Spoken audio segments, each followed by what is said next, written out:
So here's the Renault Espace. I will lock the doors. The doors are locked and only this one will open when I open it. This opens, the other three will not open, so this is identical with the other two.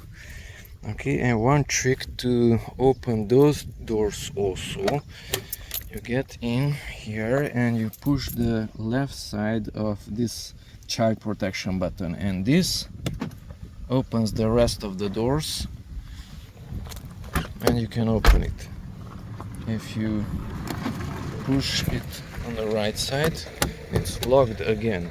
So temporarily fix, push the left side of this child lock protection button, and thus you can open the rest of the doors also. Don't leave it this way with the left side pushed down, because you cannot open it from the inside, but you can open it from the outside, so thieves might get in. Plus, if you lock it, this is locked and all the other doors are unlocked. So make sure after you open the doors for the other passengers, you push back the right side of the button, like so. And thus, when you lock it, locked, and the other three are also locked.